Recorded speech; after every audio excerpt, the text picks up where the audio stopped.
Hi, everyone. Welcome. Hello. Good evening. Hey, welcome. Hello. Hello. Hi. Hi. Hello, everyone. Hi. Well, thank you all for being here tonight. I figured since it's just past 6 o'clock, maybe we can get started and we'll have a couple more people joining us a little late. I'll take a few minutes to introduce our organization if you don't know us already, and then I'll introduce my team here. So we're the Chesapeake Agriculture Innovation Center. We have many educational resources for farmers, mainly courses, and we also offer one-on-one business consulting services. We have experience helping farmers that are new in beginning to more experienced. And then this is our webinar series. We've had a couple so far, and we're getting more and more lined up as we move towards the end of summer and into the fall. And I'll introduce myself. My name is Madison. I'm the farm consultant here. So I deliver the one-on-one business services, helping farmers develop their business plans or research grant or loan funding, maybe coming up with a marketing strategy. If you need any assistance, please feel free to reach out. I'm happy to help and work together. And maybe I'll ask Chelsea and Isabel to introduce themselves first, and then we'll move on to Emiliano, who will be our guest speaker for this evening. Hi, everybody. Great to see you. My name is Chelsea. I'm the course instructor here at CAIC. I might have met some of you already, or some of you I've definitely met already. But yeah, happy to be here to help co-host with Madison, and definitely encourage you to take the courses if you haven't already checked those out. Hey, hello everyone. My name is Isabel. I'm the one in constant communication with you, basically sending all the messages and the reminders, and also sort of a support system for your Agribiz Hub and the overall Cake platform. So yeah, just glad to be here. Awesome. Well, thank you both for being here. One other thing I forgot to mention, we do have a quick worksheet that I'll be sending in the chat, and I'll ask you all to take a minute to complete it either during this conversation or maybe afterwards. I'll send an email reminder too. And we'll definitely have time for questions. So I encourage you all to reach out in the chat. Myself, Chelsea, and Isabel will be available in the chat to answer anything that we can while Emiliano is speaking. And Emiliano, if you're ready, I'd like to introduce you. Emiliano is the director of our organization. So he's here and he's ready to share his expertise in bookkeeping. I think we'll all have pretty good learning opportunity here as it's a tricky subject. Awesome, Madison. Thank you so much. And I'm glad to be here, everybody. Thanks for joining. Um, I know everybody's busy, and I appreciate you all taking time of your day to be here. I think you're all gonna really appreciate this since it's such an important topic for any business owner, and you're all either starting or you already have a business. So, and as farmers or value-added producers or whatever you are looking to become or already are, you need to know this really well. So I'm gonna do my best to get this in within the next, hour, so that we can also have some questions, an opportunity to have questions. So can everybody see my screen? Yeah. Okay, great. Yes. All right. So today we're gonna cover 5 things. The first thing we're gonna cover is core financial reports, and that means we're gonna cover the two main financial reports, which are profit and loss and the balance sheet, why they're important and why you should have them. And then we're also gonna look at a cash flow um, template that I'm gonna provide to you so you understand and you can also use that for your own, after this. You're also gonna look at how to organize your farm's financial records. I'm gonna give you some ideas. and we're gonna look at some templates and QuickBooks as a possible solution for your bookkeeping, so you can track your finances. And so I'm gonna give you a demo of QuickBooks. I know all of you probably heard of it. I don't know how easy it is and if you've ever tried using it or not, but we're gonna see how it's not that hard to use, and it can really make a difference for your business. We're gonna pull out some reports from a demo account today, so you can see how it can do the work for you, basically. We're also gonna go over some platforms, okay, platforms and tools to help you manage your farm finances efficiently, and then finally, I'm gonna give you some tips for making data-driven decisions to improve profitability. That's towards the end. All right, so if you have any questions, please write them down. We'll go over them towards the end. And just a little bit about me. Well, that's me.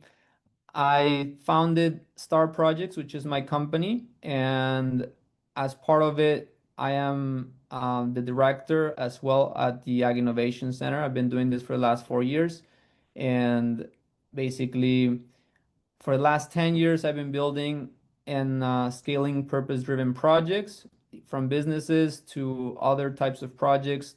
I've also, right now, I've been specialized in farm and food entrepreneurship. So very, very happy that I've been able to do this for such a long time and I can offer my expertise.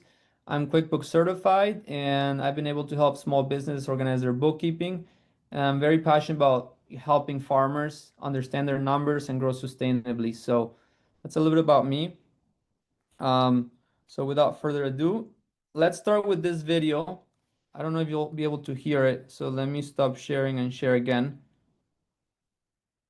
Share sound. All right. I learned here, but I learned a lot. So just before we start, so this is Warren Buffett. He's one of the one of the world's best investors. He's just gonna talk about accounting, why the importance of accounting. Okay, so let's listen to him. Most valuable was accounting, and we had a wonderful professor named Ray Dean. There may even be something named for him down here, isn't there? Yeah, he was. I'd been to the Wharton School. I went to Columbia Graduate School subsequently, and I took a lot of accounting courses. But by far the best instruction I received in accounting came from Ray Dean, and there's nothing more important. People ask me what they should take in business school, or even if they don't go to business school, what they need to know before getting in business. And I tell them, you have to understand accounting. It's the language. I mean, it's like being in a foreign country without knowing the language if you're in business and you don't understand accounting. So you want to get as comfortable with that as you are with the English language. It's made me a lot of money because I listened to what Ray Dean had to say 53 or 4 years ago, and have been able to understand what I was seeing on pieces of paper, what that told me about businesses, and the limitations of what it told me about businesses. But that's the way we invest. Yesterday I was in Knoxville, Tennessee, and we bought a company. We agreed to buy a company called Clayton Homes about a week ago. It's a big company in the manufactured home business. We agreed to pay $1.7 billion for it. I made that deal over the phone without ever meeting the people there, but I had seen enough through reading 10Ks, 10Qs, annual reports, but looking at figures, what they tell me in terms of the kind of people even running the place, the kind of accounting decisions they make and so on. I was able to make that $1.7 billion transactions over the phone. Yesterday was the first time I met the people, and their board of directors had actually approved the deal a week earlier. So it's, I couldn't have done that if I hadn't have, had a great time at Ray Dean's class 53 years ago. So if I'm going to tout one thing, aside from this particular leadership class, of course, if I'm going to tout one thing, I would tell you that get comfortable with it. It may not happen the first week or the first month in the class, but but get very comfortable with accounting. I run into CEOs periodically who really don't understand it. You know, they try to bluff their way through, and you can see it in their faces. They're frightened almost when somebody hands them a balance sheet or an income statement. They really don't know what it means, and they have to count on somebody else. And that's something you shouldn't count on. We make all our acquisition decisions ourselves. I mean, we don't call in consultants or anybody.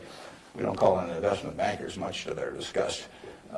No investment banking fees in the Clayton Homes deal, because it's my responsibility running Berkshire to understand enough about our acquisition decisions to make them based on the numbers that I see and what I see there. Awesome. Well, as you can see, so that's Warren Buffett, like I mentioned, and he basically just said that accounting is the number one thing that he thinks every business owner should know. So you're gonna get a really good sense today of it. And now we're gonna talk about why does bookkeeping matter for your farm. So just so you understand the difference between accounting and bookkeeping, accounting is like the overarching umbrella of the study, right, or the practice, and then bookkeeping is basically organizing the numbers, right? So you could think of you need to know accounting to do bookkeeping, but bookkeeping is just the activity of organizing the books. Okay, so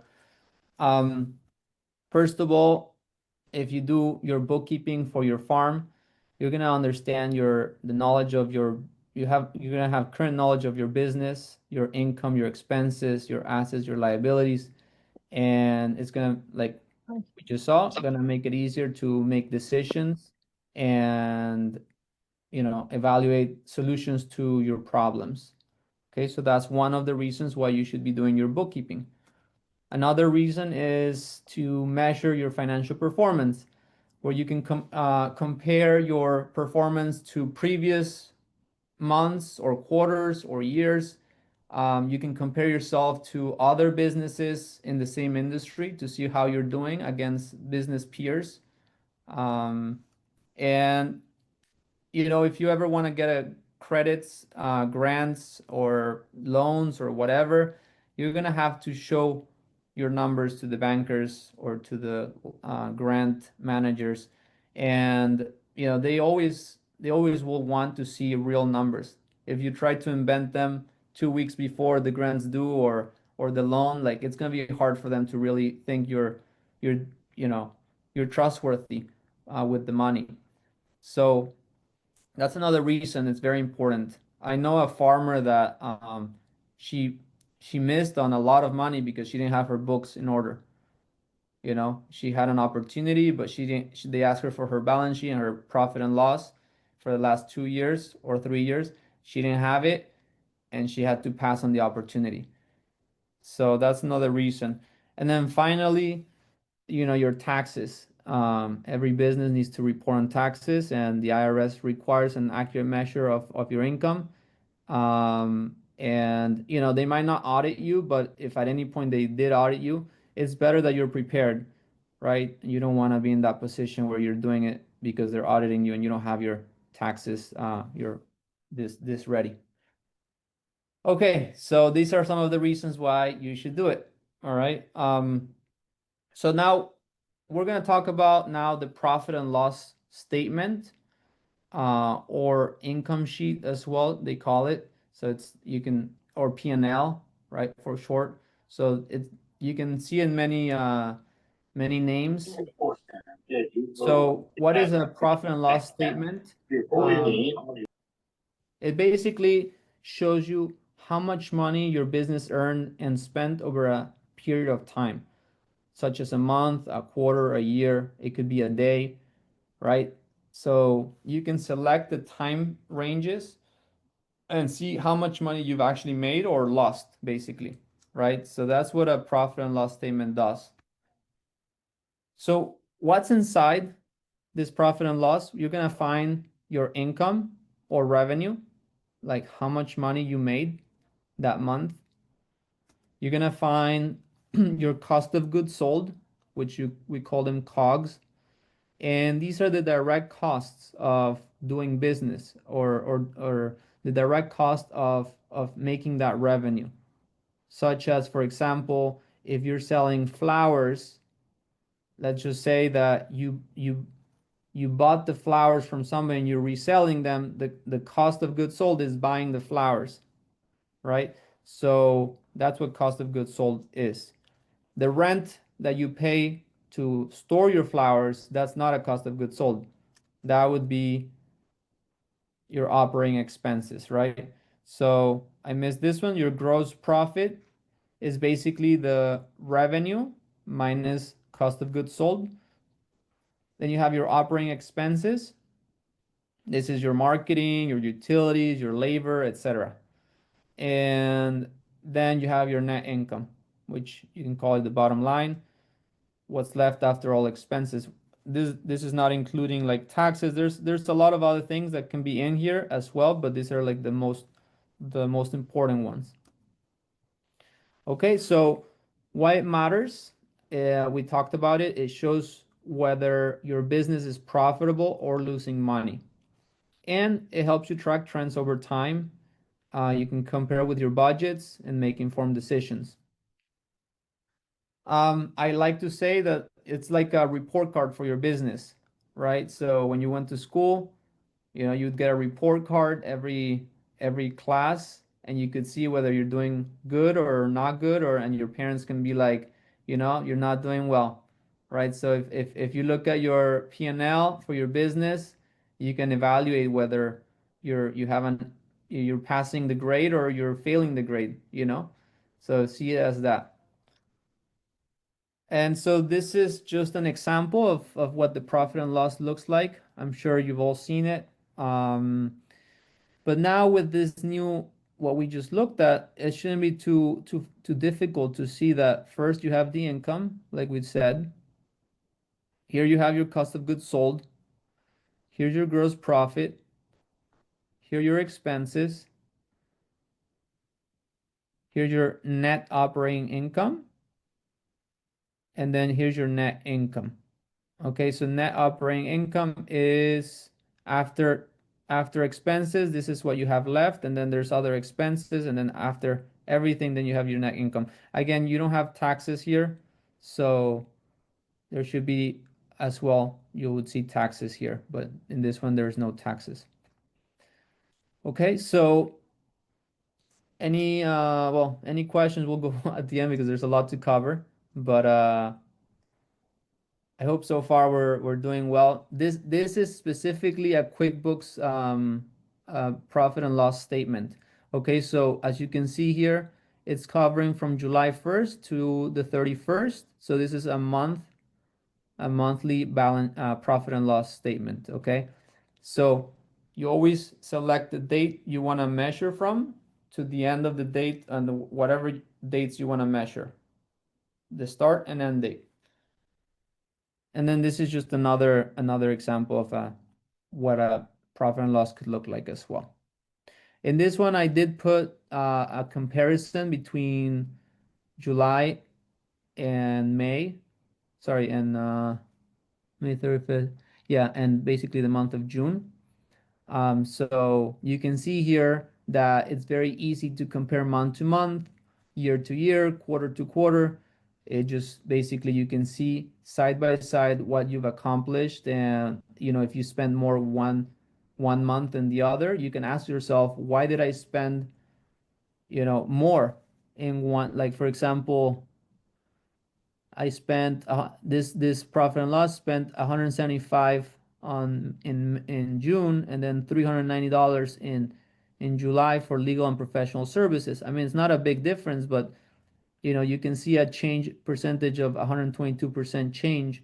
So, or this one has a 308% change, and you can see, or this one has a much bigger percentage change, and you can see, okay, what happened? And you can ask yourself questions like that when you look at a profit and loss statement.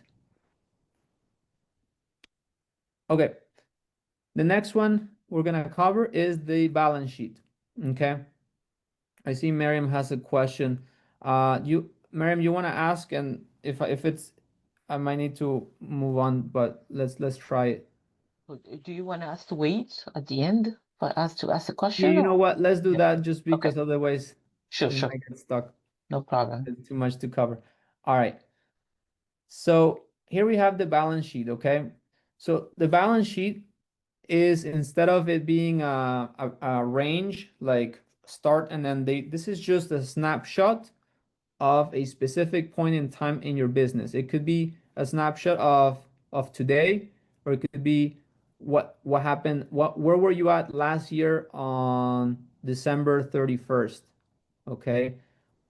So it's a snapshot of what your farm owns, which are your assets, what it owes, which are what are your liabilities, and what's left over, which is your equity.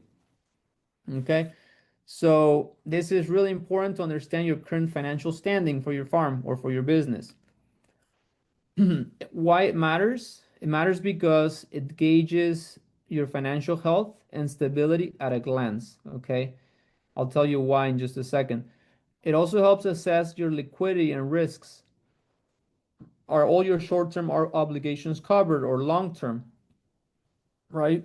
It also supports lending decisions, planning, and making informed strategies, especially when you pair with your income statement and cash flow analysis. So you use all three statements to make better decisions and come up with strategies. So we will see that, you might have a lot of liabilities, and unless you see your balance sheet, you might not be aware of it. And then you want to make a purchase of some kind of equipment where you have a lot of liabilities. So by you understanding your balance sheet, you can see clearly that it might not be the best time to purchase some type of equipment right now, because you have a lot of liabilities, and that might actually cause some challenges in the future, right? So that's just an example of why this balance sheet is very helpful. So think of this as your farm's financial snapshot. Okay, it's like a dashboard of your business.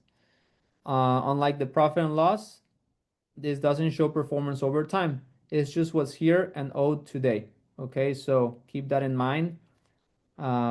If you're in your car and you look at your dashboard, you know that you're going at 50 miles an hour at that precise moment in time.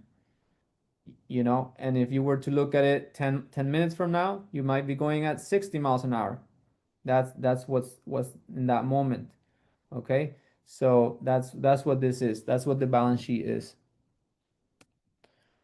Okay, so let's talk a bit more about what is inside the balance sheet. Okay, so we talked about assets. This is what you own, right? These are items that have some type of value. So for example, we have current assets. Current means that you can cash them or convert them into cash within a year. Okay, so what's a current asset? For example, you have a bank account. If it has money in it, then it's an asset, because that's cash basically. If you have supplies, if you've paid let's say your car insurance for the entire year, right, and you've already prepaid that, that's an asset. You have livestock, right? That's an asset. You can sell it and make money. You feed livestock inventory, right? So I guess I put too much for livestock here, but you can think of it for any business that you have. Non-current assets, these are long-term items of value, right? So for example, machines, buildings, land, these are things that you can't really convert to cash within a year, or they're not current, they're not easy to liquidate as the other ones. Okay, so that's what non-current assets are. Okay, so then liabilities is what you owe, and same concept. You have your current liabilities These are debts due within 1 year. Examples like credit cards, bills, short-term operating loans. And then you have your non-current liabilities. These are more like intermediate, within 13 months to 10 years, like equipment loans. And then long-term is over 10 years, like land or building loans. Okay, so these are all falling under liabilities. It's just subcategories basically. Okay, and then we finally have equity, and the equity is what's left over.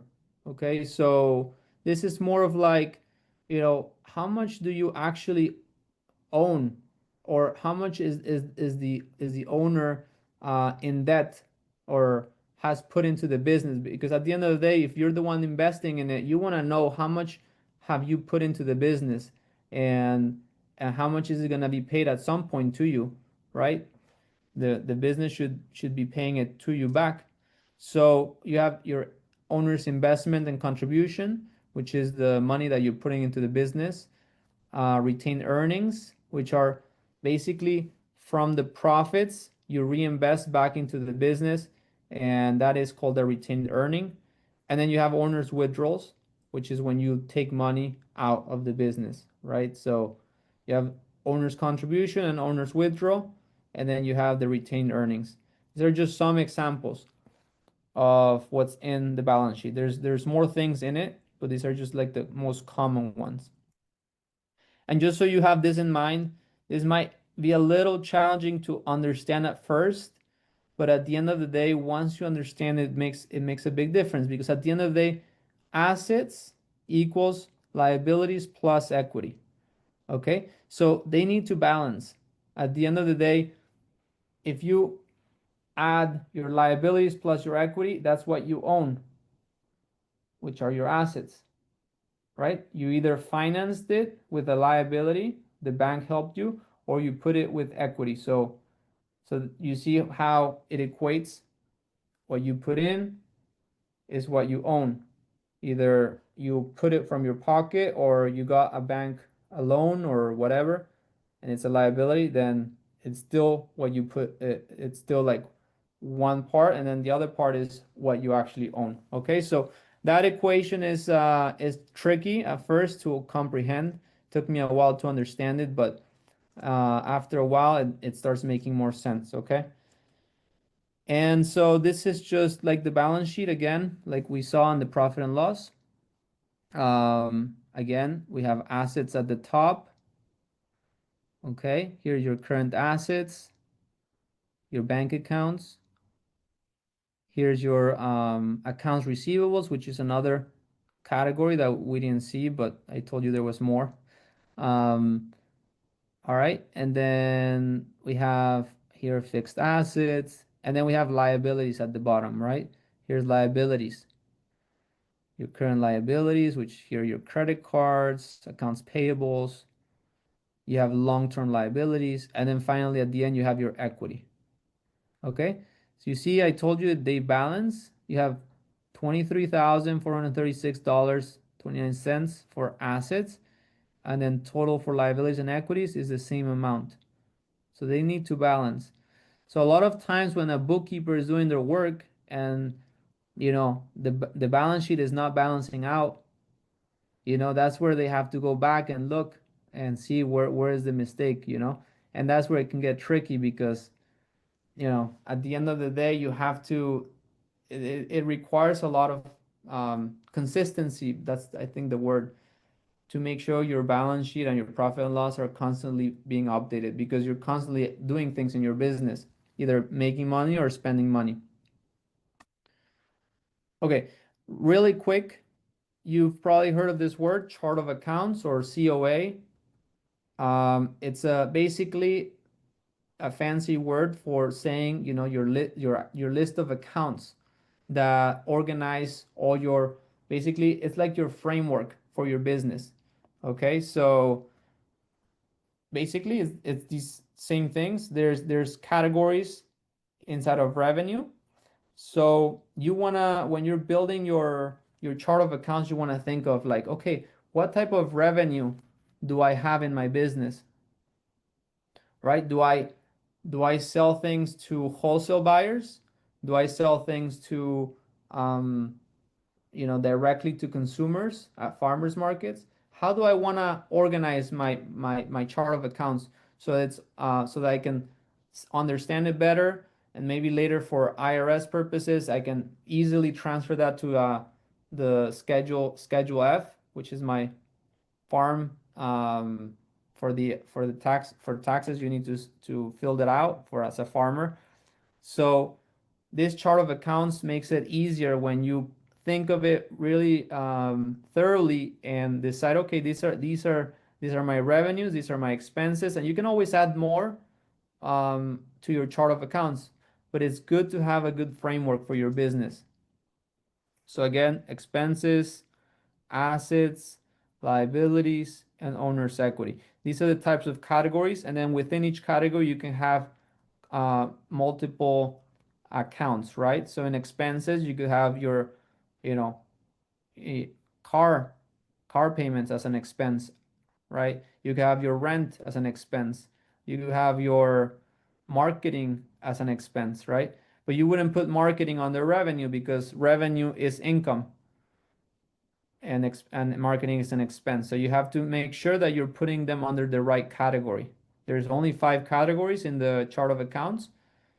So that's always something tricky when you're doing it, to not make sure that you don't confuse an expense with a liability, for example.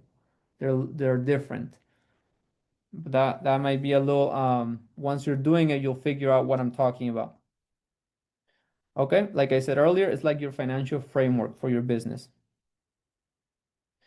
Well, every business has its own chart of accounts. No two farms or two businesses will have identical ones because each one operates in a unique way. So it's up to you to decide the level of detail you want in your accounts. Okay, so that's your decision. All right, so I have a bunch of templates and tools here for you to, I'm gonna give you access to this presentation after. Madison can email it to everybody. But basically, if we go into them, I want to go over them real quick to just explain what each one is for, and so you can use them after this webinar is over. So this link right here takes you to an online demo company for QuickBooks. Okay, so let's click it, and I'm gonna slide it over.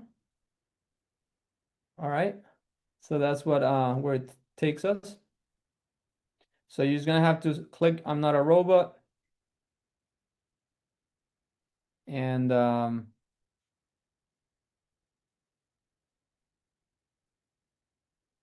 so this is what QuickBooks looks like. All right, I'm sure some of you have seen it. It's not complicated. It can be overwhelming at first, but it's not complicated to use. So on the left, you have all your menu basically, and then inside of transactions, you have your bank transactions. Basically, what you want to do is you want to connect your bank to QuickBooks, okay? So that anytime you do an expense or money comes in, it automatically grabs it, and you don't have to do this manually, right? Because, if you had to do this manually, it's already hard to doing it like this. If you have to do it manually, it's even harder. Okay, so you would connect your bank account here, and it would grab all your transactions. So for example, we have this is a checking account. In this case, it's a example bank, right? But then you might have your credit card as well. So you could have, 5 accounts maybe. Depending on how many accounts you have or how many credit cards you have, it will show up here as that. Okay, so in this case, we have 3 accounts. Here you can have how many transactions are missing, how many transactions you haven't categorized. In this case, 25, and this one 1, and this one 7. And then below, you can see how many are for review. Okay, so there's 25 transactions, which matches. 25 transactions haven't been reviewed. So this is where we would review the transaction. So bookkeeping is basically going over these transactions, reviewing them, and assigning them to a specific account, right? So when we click here on any transaction, it asks us to select which account you want to put this under. And we talked about the chart of accounts. These are all the accounts that we have. So, you know, this is where you select your account. You can select the vendor, right? Right here. So at the end of the day, the more organized you are from the beginning, the better your reports will be. Okay, so you don't want to do this fast and wrong, because then later your reports won't really mean anything, because you won't have accurate data. So this is why it's so important that you're dedicated to doing your books every week or every 2 weeks, to making it accurate. Okay, so basically, okay, let's say this is the vendor. You can also put what product or service, and this gives you all the types of measures if you're interested. Otherwise, you can put a memo right here as well. These are the bank details that the bank pulls from your statement, or the QuickBooks pulls from your statement. So let's do. I'm just gonna put test. All right. So we would add it, and so this will become 24. Okay, you'll see. So once it's added, this becomes 24, and then now that transaction now goes into categorized. So now we have it right here. So this has been categorized now. Okay, so that's basically the point. So we would need to categorize every transaction the same way I just did it. There's some automations, some types of rules that you can create. You can create rules here. You can add attachments like your receipts and stuff directly to the specific transaction to make sure that it's attached. So if, like we said, if you ever get audited, the receipt is right there on the transaction. So you don't have to go pull it out of a drawer or anything. It's right here. You can create rules that any transaction that matches this specific rule, for example, you can name the rule, and then the transaction type. If it's a deposit and it matches a specific category, or it comes from a specific payee, then, sorry, right here. So if the description, for example, includes this word, then it does this, right? It categorizes as a deposit. It categorizes into a specific account, a category, right? So let's say it's a subscription, so that you don't have to be doing that every time. Okay, so there's ways to do your rules to save yourself time. But again, QuickBooks is not always right with the rules, and it sometimes give you suggestions. You always want to make sure that the transaction is accurate, so that you're not categorizing things that shouldn't be categorized that way. Okay, so that's how you do transactions. I won't go over everything because we don't have time, but you have your sales here. You can create invoices directly from here. You can connect this to your Square app if you use Square to receive payments, for example. So it integrates very easily. But you can see your customers here. You can add products and services here. Here's your expenses. You have if you have employees, you can also do your payroll through here as well. So it gives you that option. Then you have your reports. So this is the part I really wanted to go over real quick. So if you click here on standard reports, this is where you're gonna get your profit and loss and your balance sheet very easily. Okay, since they're the most common, they're already starred right here. So you have your profit and loss and balance sheet. So you really don't have to do much to create it. Once you have your data in and it's accurate, then it creates your balance sheet, your profit and loss, and your balance sheet. Remember, we talked about this is your profit and loss. Here's where you select the date or the reporting period, right? and basically it gives it to you. All right, and then you can just print it or download it as as an Excel file, or print it, whatever you prefer. All right, so the idea is that this profit and loss and this balance sheet is either you do it or you have a bookkeeper do it for you, but that you get this every month at the end of the month or the first week of the next month, so that you can analyze your business and see where things are at. Okay, am I being profitable? Am I losing money? How much did I, invest this month? How much did I put in? How much did I, everything, all the questions you want, you can see them there. Am I spending too much in a specific category? Because at the end of the day, what's going to happen is after 3 years of running your business, you're going to forget transactions and everything that's going on. And it's going to be very hard to understand and make sense of your business otherwise. Okay, so I won't go too much over everything else. There's way too many things on QuickBooks that it can really be scalable. So it's a very scalable solution. The other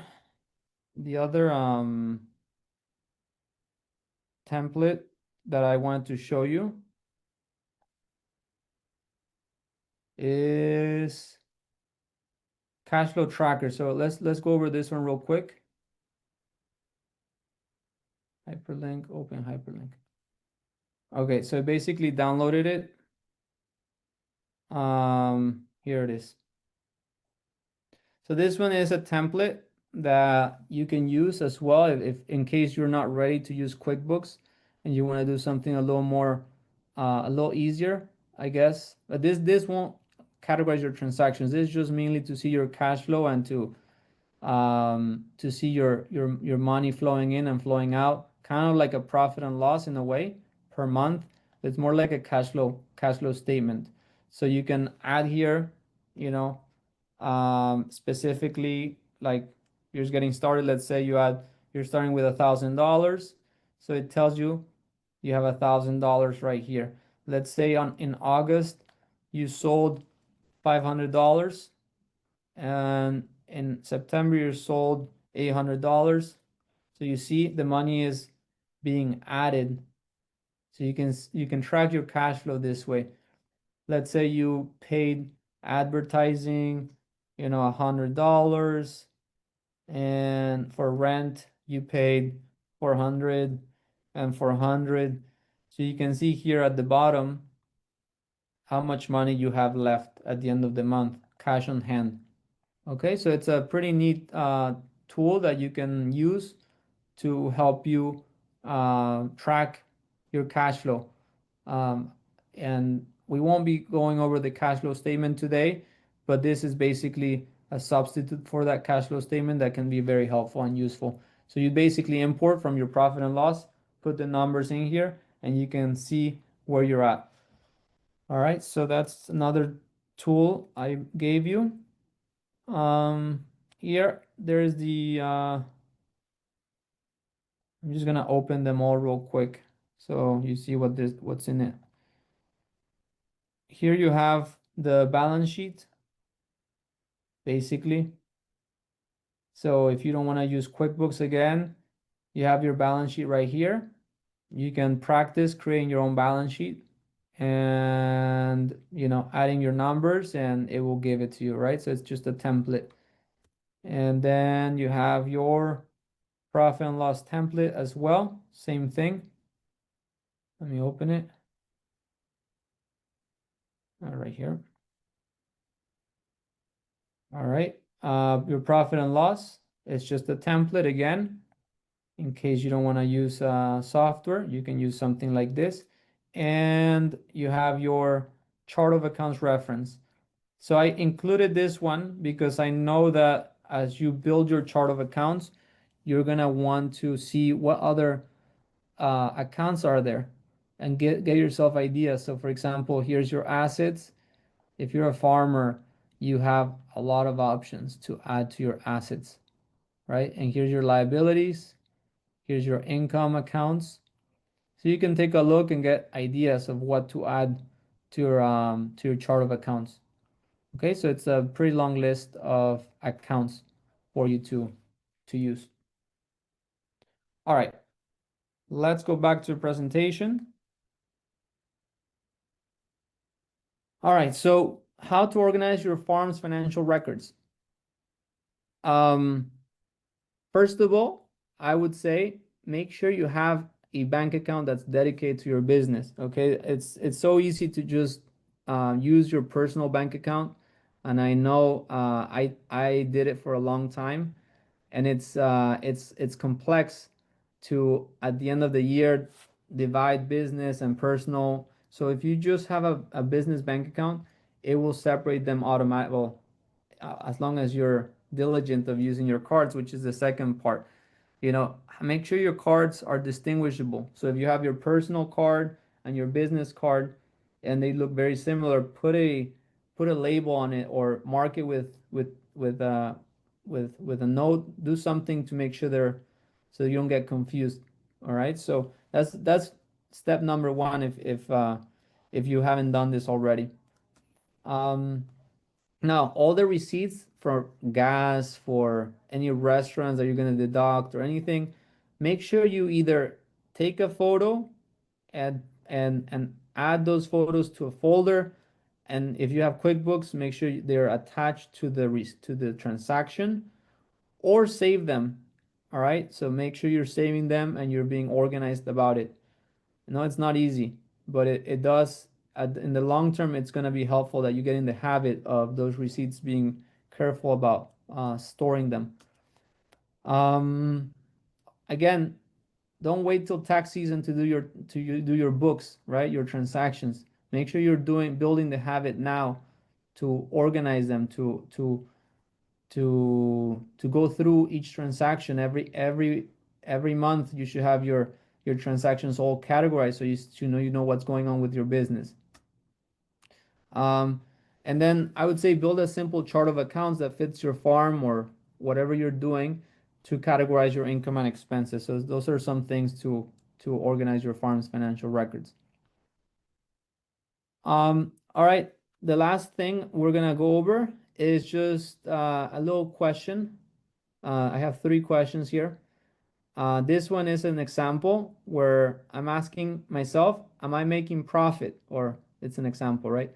So Martin grows cherry tomatoes and sells homemade jars of sauce at markets and online. Now his annual profit and loss shows $18,500 in revenue, and out of that he had 7,000 in ingredients and jars, 4,000 in transportation market fees, and 2,000 in marketing.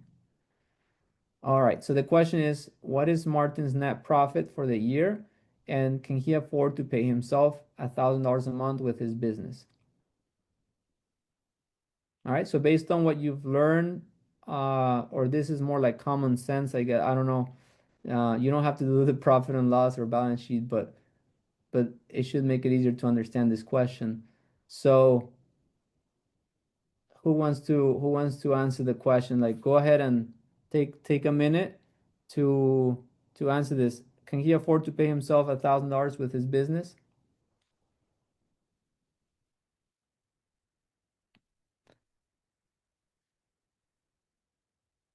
No. No? Okay, good. Who else who else who says no? Yvonne, all right. Well, he has expenses of 13,000, so revenue is 18. So that minus is 5,000, and you need to pay monthly 1,000. Yes, no. No, right? Okay, good. So this is we're gonna go over the analysis. So you're all right. It's no. So this is the revenue. Here are the expenses. Total expenses 13,000. So net profit minus expenses gives you 5,500. So if you multiply 1,000 times 12, that's 12,000. So the answer is no. He's short, right? $6,500 to pay himself that much. So he either needs to reduce his cost, increase his prices, or sell more, right? So good answer, everybody. All right, so now this one. Andres is selling honey and honey soap. His profit and loss shows that honey generated $12,000 in revenue with 7,500 in cost, and soap brought 5,000 with $1,200 in cost. So the question is, which product has the better gross margin, and which one should Andres scale?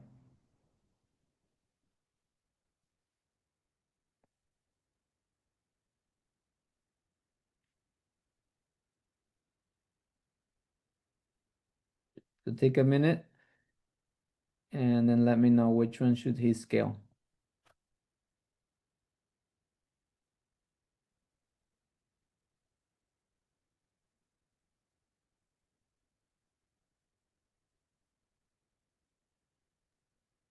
Scale, I would go with the soap.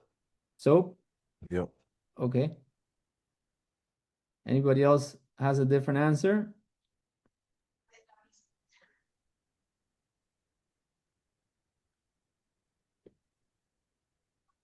I think Yvonne replied in the chat. She says honey has the better gross margin. Okay. So we got one for soap and one for honey. All right, we'll see what the answer is. All right, so given we don't have a lot of time, I'm gonna move on. Sorry, everybody, if you're still working on it. So we have, all right, so that's the recap. We have the soap and the honey, the costs. So here's the answer. So the honey gross profit is the 12,000 minus 7,500, which is the cost. That gives us a 4,500.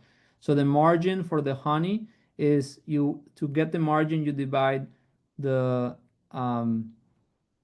profit divided by the revenue. All right, and that gives you 37%. And then the other one gives you 76%. All right, so clearly the soap is the winner. So he should scale the soap. All right. Now we didn't go over these equations and these margins, and so I don't expect everybody to really understand this, but this is just a good idea. Right? This is just a good idea for you to start to understand and realize how finances and these questions are so useful for your business, to analyze your business. Otherwise, you're blind. Okay, so we're gonna go to the next one. What's my farm really worth? All right, so Carlos raises goats and makes cheeses.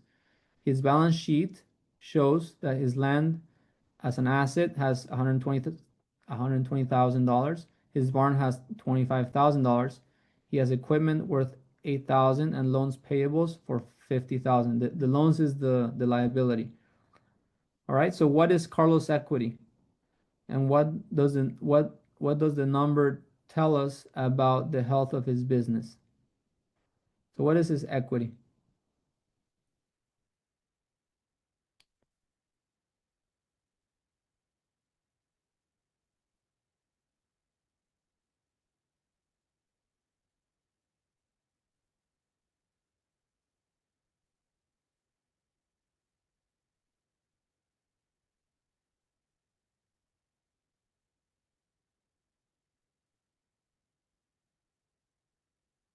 Remember the equation?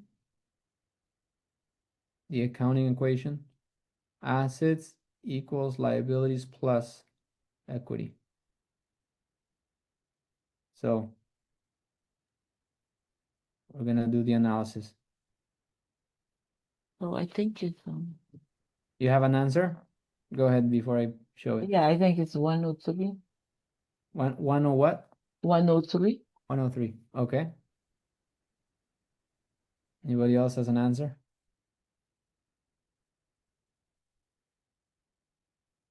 One oh three. All right, we're gonna check it out. So total assets, or yeah, so you add those assets, you have 153,000, your liabilities are 50,000. So the equity is 103. You're right. Good job. So Carlos' net worth or his equity is 130,000.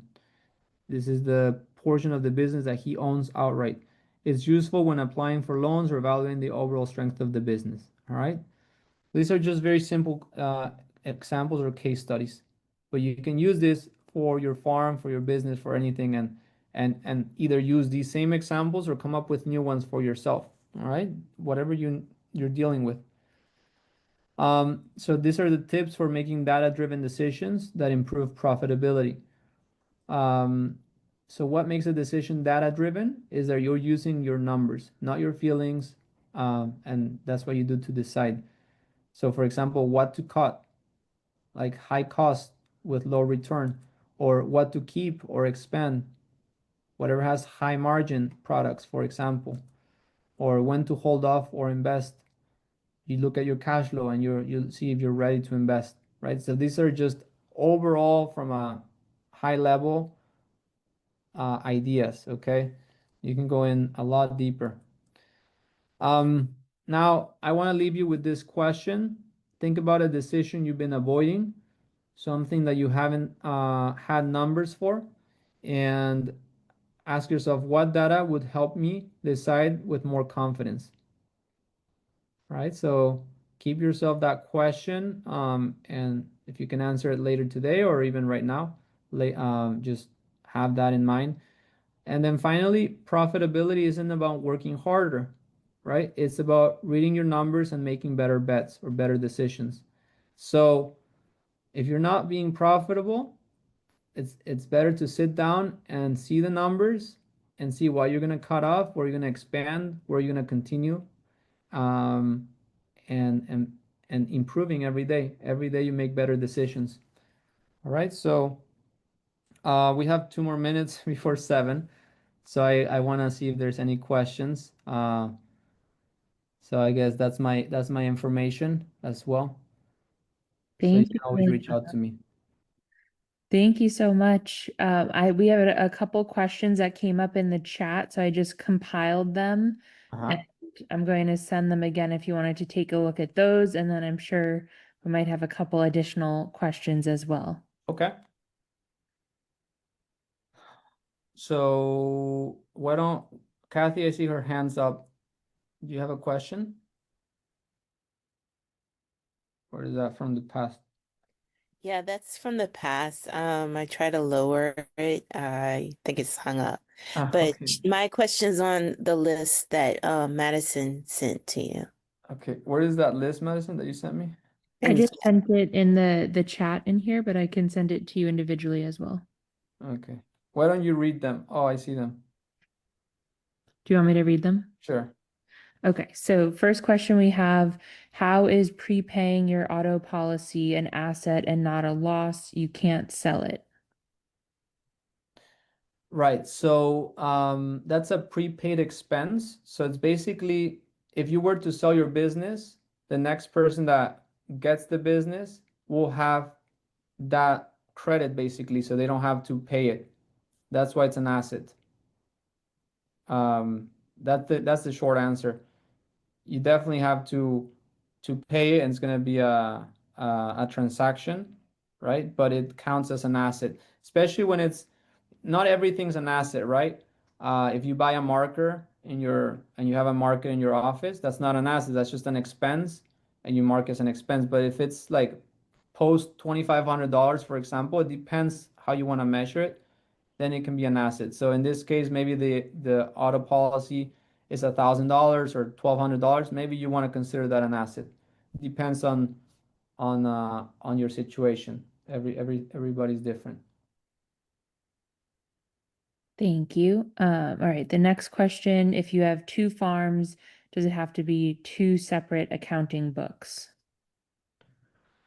Well, it depends, right? So if there are two LLCs, I guess that's the question. If there are two LLCs and you want to have them like really organized, you might want to have two separate books, one for each, or you could have different chart of accounts for each farm. Depends how you want to position it, right? Are these farms like under the same umbrella, under the same LLC? That would be my question. I don't know who asked that one. I don't know if they wanna. Yeah, did anyone Uh, want to speak up on that? yeah, that question was mine. I was just curious to just, because I was doing I was trying to lay out like a 7 to 6 year plan on Copilot and stuff. So it kind of gave me a layout of a farm, and it kind of broke down how the farm should look, where I should have different things that I thought about. Then I was talking to a gentleman I'll be working with. I was telling Mr. Madison on writing my business plan, and he has 2 farms, and so just curiosity. Do I have those 2 separate businesses, or just make it one? Just make it one and 2 separate accountants. Right. I mean, I think it's all gonna depend on what the purpose of having two different farms is. Like if it's two different brands, they Yeah, could all be under one LLC, for example, right? yeah, You have your one LLC and you can have two different brands under that same LLC and you just do a DBA, basically doing business as, and that's yeah. it. And you simplify things. If you want for protection purposes and legal purposes, you want to have two separate LLCs to protect yourself, then you might want to do that as well. And then you just have two different books for each one. That Okay. that would be what I would say, but I would ask an accountant, like they always say, make sure you Yeah. get legal advice because I'm not a lawyer.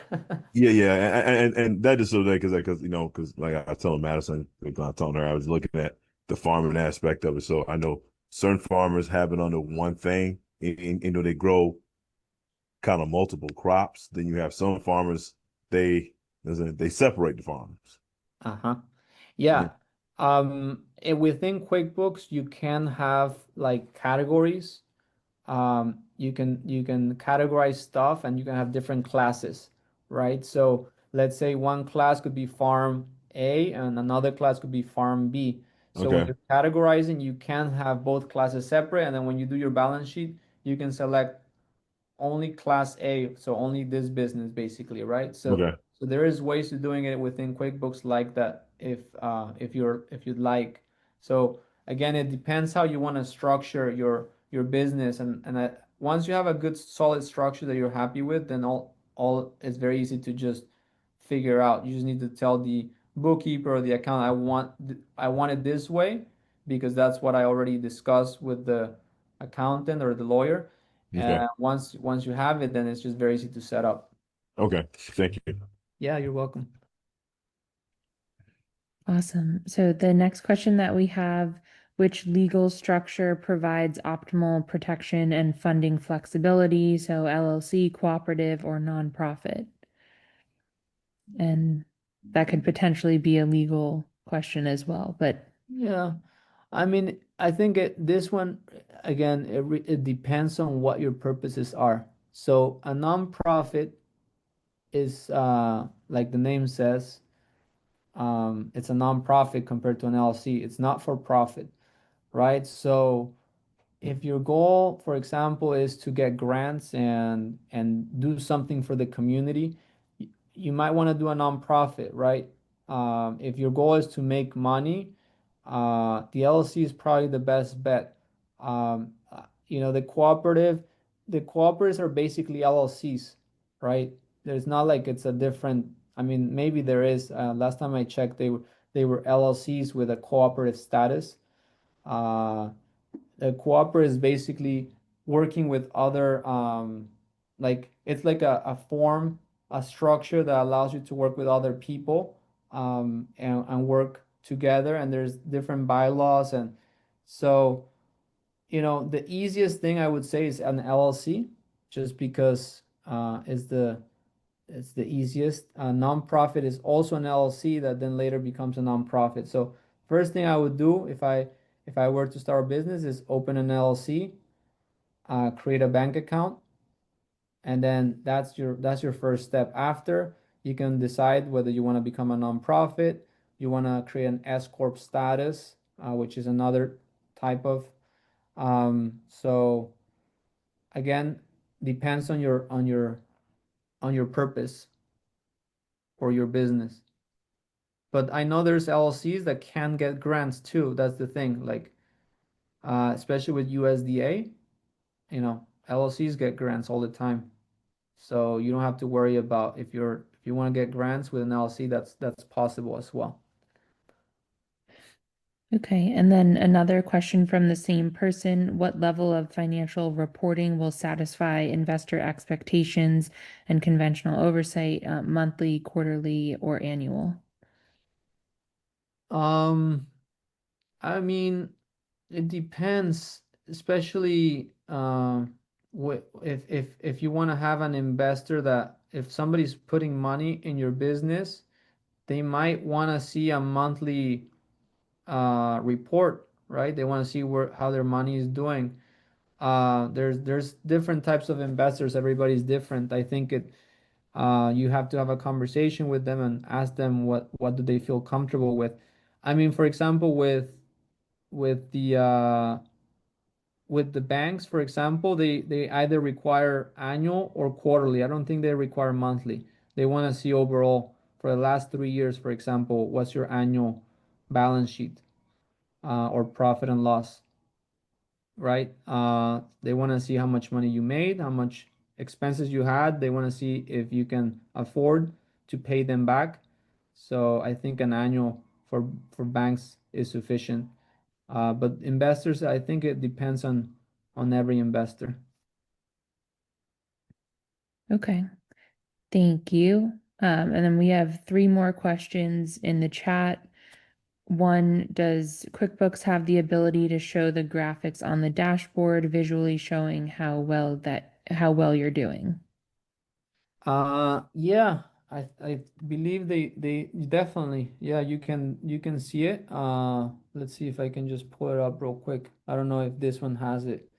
The the this one right here. So we go to dashboard. I mean, there's ways, right? So for example, you have your profit and loss, your expenses. You can have your cash flow. So it is possible to have everything in one place. Now this this is updated based on the transactions. So as you can see, it is possible, and I haven't played with it too much, but I think you can customize it as well, right? So yes, you do have that option. But again, you can explore, you have the link on the presentation, you can explore what you can do here on QuickBooks yourself. Awesome. And one other QuickBooks related question. Did Uh-huh. you create the chart of accounts to be uploaded in QuickBooks first, I guess, or did you create it in QuickBooks? So QuickBooks, it starts from scratch. I mean, depends. Sometimes they give you uh, like a template, or sometimes it's a blank chart of accounts. So if you click here on the gear icon and you go to chart of accounts, you can see what it has. Sometimes it will be blank and you just have to add them. So you create new account by clicking here and you name the account. So let's say you want to do one for fuel, right? And this one's gonna be account type is gonna be under expenses, the detail, auto. Now you can put this fuel under a sub account, so it can be under a specific account. So for example, automobile. So you already have fuel, you see? So let's say you have one for the tractor, fuel for tractor, and then you have fuel for the car. So you put it under automobile. Now you have fuel car and fuel tractor. You see, so you can be as specific as you want on there. Um, and so then all you do is click save at the bottom. And so it creates it for you. So now you have it here. Where's fuel? Here it is. All right. So that's how you do it. And then here, account type. These are all the types of accounts remember we talked about. So you have to be careful which one you select, because depending on what you select, it's either going to let you use it or not. You have fixed assets, you have other assets, accounts payables, credit cards. You see, you have all of these types of accounts. You know, if you are planning on doing this, I would say, watch videos on YouTube, but also if I don't know if you're using ChatGPT, but also use ChatGPT and ask them questions, right? Try to answer it with ChatGPT and see if you can if it can really help you understand. Like for example, if you don't know which account to use, you can explain, okay, I'm using this, but it's very important that you understand the concepts because then that's how you make the right questions. So this recording is going to be available. You can watch it again, um, and I'm happy to do more trainings as well in the future. Thank you. All right, last question in the chat, and then we'll move on to Sheila's question. So this question is, if you want to use the USDA NRCS program and they give the money, but it will be taxed, is it best to allow the leaser pursue enrollment in the program, or should you, as the landowner, pursue with the understanding that you will be taxed for the money? I'm not following the question.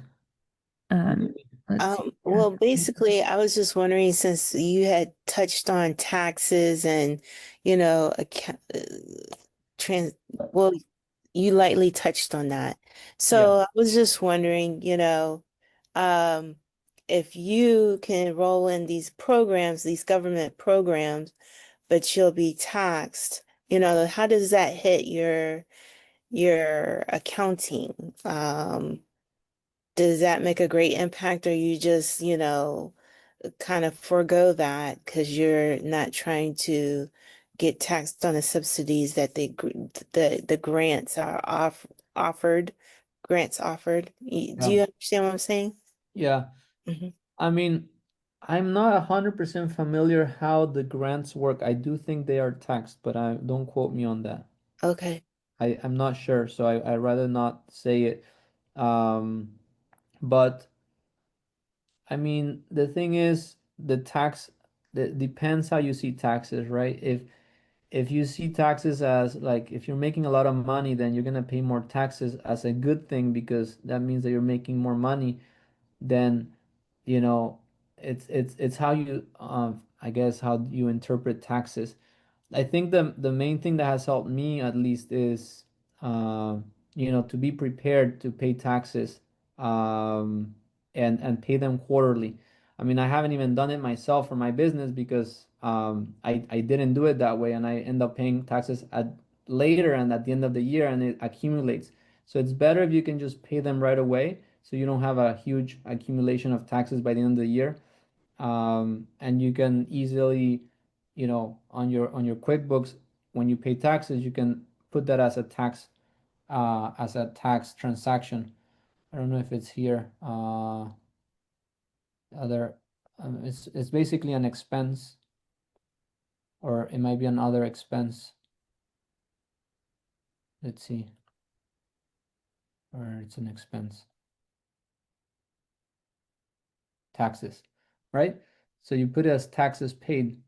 And so on your balance, on your profit and loss, it's gonna say taxes, and it's gonna go all the way to the bottom, and it automatically calculates that. So when your accountant is doing your books, then you can deduct taxes. So that's the advantage of having an LLC versus just being a sole proprietor. When you're a sole proprietor, you're basically using your name and your social security as your business. Sorry, when you're sole proprietor, it could be an LLC. I'm forgetting the terms, but if you don't have an LLC and you're just using your social security, you're basically not getting the tax advantages that you could get as an LLC. So this is the part that's very important, that at least you have a good idea and understanding so that when tax season comes, you know exactly what you're doing, right? And the best way you can do this is talk to a professional and ask them, okay, this is my plan, this is what I want to do. What do you suggest? And how are we going to deduct taxes? And what are those taxes that maybe we can, Madison, maybe we can bring a tax professional to talk about taxes, and how we can deduct taxes and what are some legal ways to deducting taxes, because there's many legal ways of doing it. And everybody wants to pay less taxes. Nobody wants to pay more taxes, right? So Right. So it's okay to pay less taxes as long as you're doing it within the legal framework. And so basically you need to understand what are those ways to deduct taxes. There's many ways. There's like, 30,000 pages of legal code for taxes. And so, nobody knows them all, right? Or I guess, I don't know, maybe somebody does, but we will never know them all. But if we understand at least the ones you're going to be using, you can prepare for tax season and have it all very organized. So it's very easy, and your accountant doesn't have to ask you many times for your books, and you're struggling to give it to them. That's my suggestion. Okay, that sounds good. I hope that opportunity comes. I would love to enroll in that session. Thank you. Yeah, we need to find a good accountant that knows about farming as well. Yeah, we'll get working on that one. Yeah. Okay, Sheila, your question? So these are just quick. The honey, and the soap, is that because the revenue was more, so it's counterintuitive? Is that because the investment was higher? Let me pull it up. That was because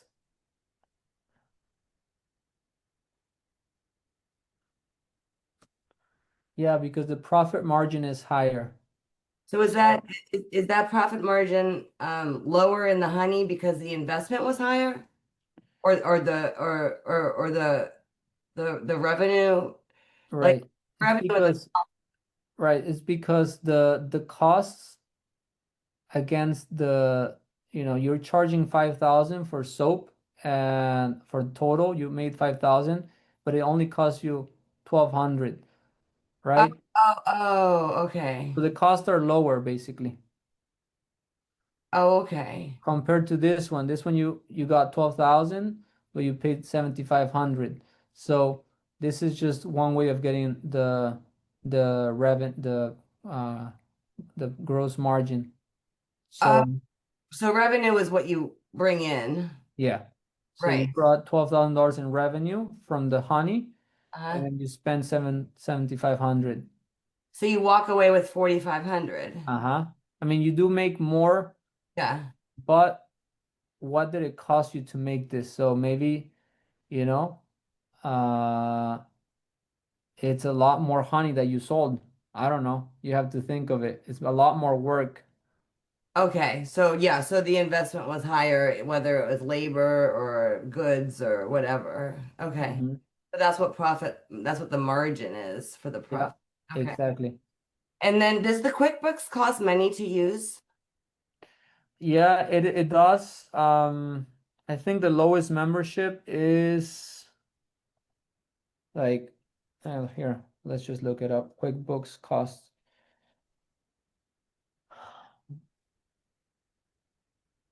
Here. So, the simple start, you can start at $19 a month. They give you 3 months at 50% off. And then after that, you have to pay, is that 30, 38, I think. Was that you were using? Was that the Essentials Plus Advanced Simple? Yeah, so yeah, I would say you can start with simple start, start with the simple, because that's, you're just getting started. But as you scale, you can start, going to the next one, right? At the end of the day, it's if you're using your books, if you're doing them and you're seeing your business growth, this is nothing compared to what you can make from having strong books. You're gonna spend more money on fixing it later when tax season comes, and then the accountant needs to do it. You give them spreadsheets and stuff, and they're gonna charge you a lot more than just having your books. So I know it sounds like a lot of money, at first, because it's a membership, right? I mean, you can also do it yearly, I believe, and then you just pay once a year, and that's it, and you don't have to worry about it. So At what point, like this kind of, at what point do you really need to start doing this in the journey of trying to start a venture that you're not even sure you're going to be able to make? Like, at what point do you really like, at what point do you, I guess, like, my question is, I've had two, like, very successful businesses that made a lot of money, and like one in I was a consultant for medical research, another one in dressage training, which was farming. And I never had any of this, and I completely miserably failed because I could do the work, but I never had the business sense. Mm. So you made a lot of money in the business, but Yeah, the business ended up failing. yeah. Okay. Did you figure out why it failed? Was it like, I was completely, I mean, I had no idea. I mean, I was just earning money and then putting it in my bank and spending it, and yeah, then, and I wasn't growing things right. And I mean, yeah, there was no business to it. It was just, I was being hired and making money, and I never set up like an LLC or, I mean, structure? yeah. Yeah, and that's very common. I mean, a lot of people don't have this business uh understanding, and that's what we're training people on in these courses and our organization. It's because unless you know it, how do you know it? You don't know what you don't know. So I'm gonna stop sharing. So basically, I appreciate you sharing that, being honest, but like I do think that if you have if you're already making money, right, and you understand where your money is going, so you probably were I was using. too afraid to Mhm. look. You were afraid to look. I was too afraid. So I was just hoping it would keep coming in, and I kept spending, and I like, get it. I so see it, and it's tough. You have to confront yourself too, against it, right? And the earlier on you set up the structures, the better, because if you're gonna build something that's gonna last, why not build it from the beginning, and why wait till it's like 2 years in and now it's a whole mess, and it's much harder. It's a monster. that's what, so as I'm trying to do forward with this microgreens, which is a completely new venture for me, like, at what point do you start like putting these things in place? Like, I mean, I know you Well, in the beginning, but I mean, I'm not even making money yet, and I'm just doing training and education. So should I start? okay. So you're still, I would say, maybe once you start making money, I would start like, looking at QuickBooks and or accounting software and like start tracking stuff. Um, the earlier, like I said, the earlier you can do it, the better, because it's gonna give you that peace of mind that you understand how much maybe you've invested in these courses. You're already putting money in it, right?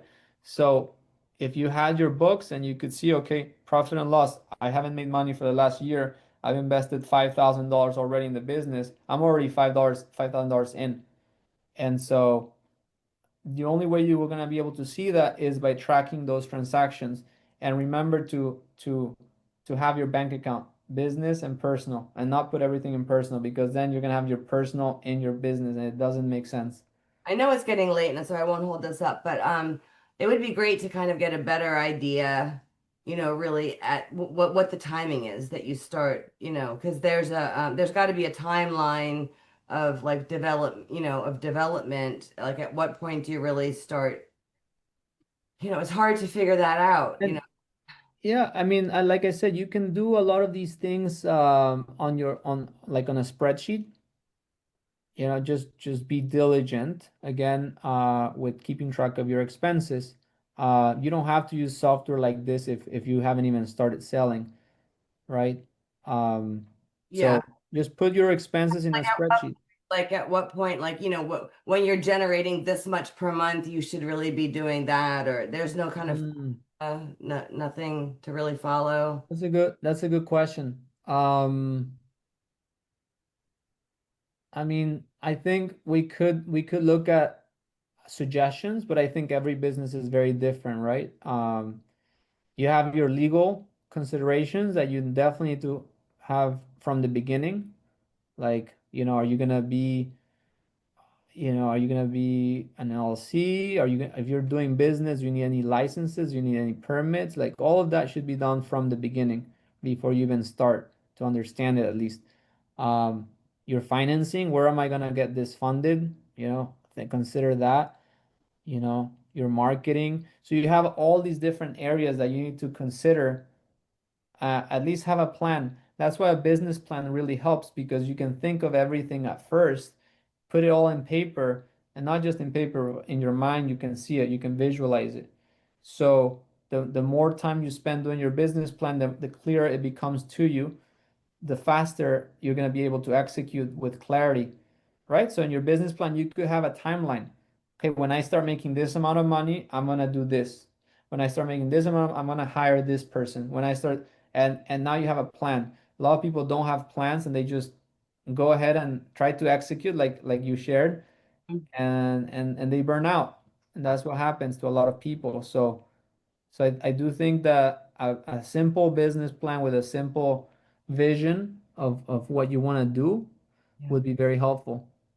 Thank you for your time and for this introduction. It's been so Absolutely. My pleasure. Yeah, Emilio, do you know of any farm bookkeeping apps? farm bookkeeping apps, there's a couple. There's Can you put them in the chat since, I know it's overdue. Like we've exceeded our time. yeah, Yeah. I will put them in the chat. It's A question. What about Ambrooks? Is that a good farm? Brook. Yeah, that I know about them. I've never used them. I'm the one I share is QuickBooks, because that's the one I know how to use, right? Okay. Oh, Okay. okay. I don't think there's an issue using Ambrook, for example. And there's another one called Yeah, yeah, because I know FarmRace. Ambrooks is tailored strictly for farming. Yeah. So Ambrook and FarmRace are two apps that I know. I haven't used them yet, so I don't want to like give you all, but I've heard that they're simple to use. So they might be a good way to get started. So I what I would do is I would compare the three of them, and maybe get the trial and see which one feels right for you. To I go guess through. my whole thing is I want to make sure that my accountant can use or interface with the app that I get. So, Right. okay. Yeah. I mean, the accountant at the end of the day, what they're doing is they're grabbing your profit and loss, or your balance sheet. They're using that to put in your Schedule F and to really do the work. So Okay. if you are the one doing that and you give it to them, they won't have an issue. They might say, I need you to change this to that, or I need to fix this, whatever. They might ask you for all the transactions and everything. So you need to either know how to use it yourself, and if they don't know how to use it, then yes, you're gonna be in a tricky situation. So that's just something. If you feel comfortable doing it yourself and you know how to operate it, then do it yourself, have and you can take a look at these apps. Yeah, Okay, thank you. you're welcome. All right, so I think we've covered everything. Um, so yeah, Madison, we got our next webinar. Yeah, we do. Well, thank you so much for your time, Emiliano. It was super educational, and thank you all for taking the time to be here this evening. I did share in the chat about our next upcoming webinar towards the end of August. And additionally, I do see a couple of new faces here tonight. If you haven't taken a CAIC program, I would highly recommend the Producer Startup Program, just to kind of get your foot in the door and learn about what we do and how we might be able to help. I'd be happy to share this information in my follow-up email tomorrow as well. Thank you. Thank you, everybody. All right. Thanks so much. Share the slides. Okay. Yes. Bye. Thank you. Thanks, everyone.